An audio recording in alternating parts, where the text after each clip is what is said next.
People think Rome fell to barbarians, swords, sieges, chaos. It didn't. It fell to something smaller: coins. That's the part history books rush past. Empires don't crumble in one loud moment. They quietly rot from within, one decision at a time. And if you follow the trail far enough, it always leads back to money. Rome didn't just lose wars. It lost faith. Faith in its own money.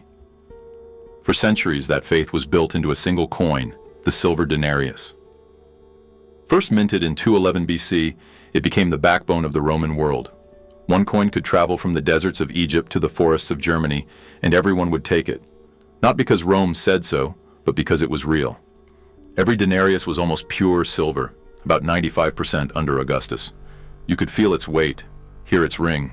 Soldiers trusted it enough to risk their lives for it. Merchants demanded it in payment. Families saved it in jars, confident that tomorrow it would still buy the same loaf of bread. Money back then wasn't about printing or policy. It was about metal, about trust. Picture the rhythm of that world. A soldier hands his pay to a baker. The baker buys wheat from a farmer. The farmer pays his taxes to the empire, all in silver. That simple cycle powered the greatest civilization on earth. The denarius wasn't just currency. It was confidence you could hold. Rome's entire system, armies, trade, taxes, expansion, rested on that shared belief. But empires get expensive. Legions need pay. Roads, aqueducts, palaces, they all cost something. By the time Rome reached its height, it was spending faster than it could collect. Taxing the people more was dangerous. So the emperors started looking for easier answers, faster ways to fill empty treasuries. And that's where the cracks began. Because once you learn that value can be faked, you start testing how far you can push it. Rome had no idea it was standing at the edge of a cliff. But the bigger Rome got, the harder it was to pay for it. And that's when shortcuts began. If you've ever felt like your money buys less every year, you're about to see where that road leads. Instead of raising taxes, Roman emperors found an easier trick. They simply cut the silver inside every coin. It started small, almost invisible, like shaving a corner off the truth. Under Augustus, each denarius held about 95% silver. It was honest money, trusted across the empire. But by the time of Emperor Caracalla, 2 centuries later, that number had dropped to 50, and under Gallienus, less than 5%. What used to be a solid coin was now a bronze disc with a silver wash, shiny at first glance, worthless once scratched. A coin that once felt like wealth now looked like tin. People noticed. You can't fool touch, sound, or weight. Merchants started biting the coins, listening for that clean metallic ring that pure silver makes. They rarely heard it.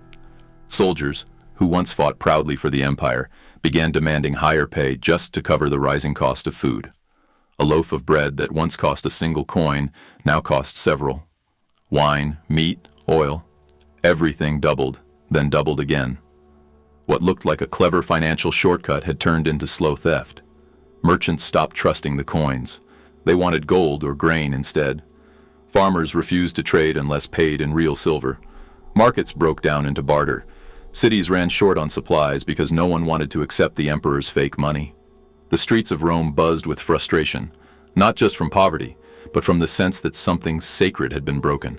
Money wasn't just losing value, it was losing honesty. Across the provinces, anger boiled over. In Gaul, a governor named Vindex finally snapped. His troops refused to accept their pay in the debased coins. He rebelled, declaring that the empire had betrayed its own soldiers. His uprising didn't last, but it sent a message that reached all the way to Rome. You can't build loyalty on lies. Meanwhile, emperors doubled down. Each new ruler thought he could print his way out of crisis. They struck more coins, paid the legions, and hoped volume would replace value. It never did. Prices exploded faster than mints could run. As more people lost faith in the currency, they spent it faster, desperate to get rid of it before it lost even more worth. That panic became a loop, the same loop that would appear in every inflation to come. The more trust they lost, the more coins they printed. The more they printed, the more trust they lost. It was a spiral, classic, predictable, deadly. What began as a political fix had turned into a full-blown economic collapse. Sound familiar? When prices rise but paychecks don't, that's how it started in Rome. For the next 50 years, Rome unraveled. More than 20 emperors rose and fell in rapid succession. Most didn't die of old age. They were murdered, replaced, or overthrown. The empire was no longer stable. It was a revolving door of desperate men trying to hold a collapsing system together. At the borders, Germanic tribes pushed harder. In the east, Persia advanced. Inside the empire, civil wars flared one after another, while plagues thinned the population and emptied farms. The tax system stopped working. People couldn't pay, or wouldn't. What good was paying taxes in coins no one trusted? Rome tried everything to hold the economy together.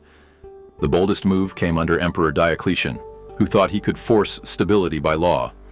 In the year 301 AD, he issued the Edict on Maximum Prices, a sweeping law that fixed the price of over 1,000 goods and services. Beef, 8 denarii per pound. Shoes, 75 denarii. Workers' wages, capped by decree. And for anyone who disobeyed, the punishment was death. It sounded strong on paper. In reality, it was madness. You can't fix a broken coin by yelling at the baker. When Diocletian's officials tried to enforce his prices, markets simply vanished. Bakers stopped baking. Farmers hid their crops. Shopkeepers traded in secret. The official economy froze, and the black market exploded. Around temples and alleys, people whispered prices, bartered bread for oil, traded silver rings for sacks of grain. Gold became the real language of survival, even though owning it was often illegal. Soldiers, once symbols of Roman order, became part of the chaos. They accepted bribes and gold jewelry just to let merchants pass through checkpoints.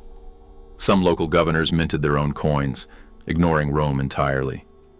The idea of one unified empire started to dissolve, and the people, trapped in the middle, simply stopped believing. In the countryside, things grew darker.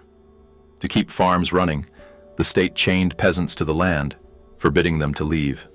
The policy was supposed to keep food supplies steady, but it marked the birth of something new and grim, the early form of medieval serfdom. Freedom traded for survival. By the time Emperor Constantine finally restored a sense of order with his gold solidus, it was too late. The trust that once held Rome together, the belief that the empire's word meant something, was gone. The coins were still there, the soldiers still marched, but the soul of the system had already broken. Rome's story didn't end there. It just set the pattern every empire repeats: trust, debasement, control, collapse. Every time, the same 4 beats. And every time, the lesson gets ignored until it's too late. If you've seen prices rise or rules fail to stop them, you already know how this part ends. History never really repeats, but sometimes it rhymes so loud you can't ignore it. After Rome fell, other empires tried the same tricks, printing promises and hoping trust would follow. In Weimar Germany, after World War I, the government owed more money than it could ever repay. So it printed more. At first, it seemed to work. Then prices began to spin out of control. A loaf of bread that once cost 1 mark now cost 200 billion. People hauled wages home in wheelbarrows.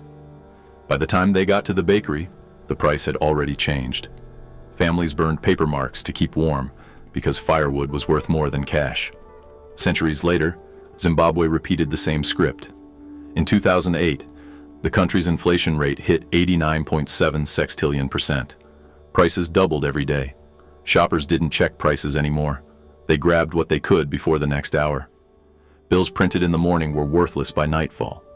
Eventually, people stopped using their own money entirely. They traded in US dollars or South African rand just to survive. The paper looked official, the government's seal, the president's face, but it meant nothing. Then came the modern era. In 1971, President Richard Nixon ended the gold standard, breaking the last tie between the US dollar and something real. From that moment, America's money, like Rome's denarius in its final days, was backed by belief alone. Since then, the dollar has lost roughly 85% of its buying power. The bills look the same, but the faith inside them has changed. Today, it's not just one nation. The whole world runs on the same assumption, that central banks can print value out of thin air and people will always believe. Argentina, right now, lives that reality. Inflation above 200%. Workers get paid twice a month, then rush to spend their wages before prices jump again. You can't save what keeps shrinking. You just try to stay ahead of the next increase. Rome's mistake wasn't ancient. It's policy now. Inflation isn't an accident. It's a choice, the quiet tax that never stops collecting. Governments call it stimulus, growth, or recovery. But behind every new note printed is the same silent transfer of power, from the saver to the spender, from the worker to the system. When money stops being real, people stop trusting each other. That's when societies crack. Contracts mean less. Savings disappear. Families start thinking short-term, because the future no longer feels safe. Rome learned that lesson the hard way. So did Weimar. So did Zimbabwe. And if history keeps rhyming, the chorus might sound familiar soon. If this helped you see money a little clearer, hit like, and tell me what's happening where you live. Because every empire begins to fall the moment its money stops being real. Every financial crisis begins the moment trust gets overprinted.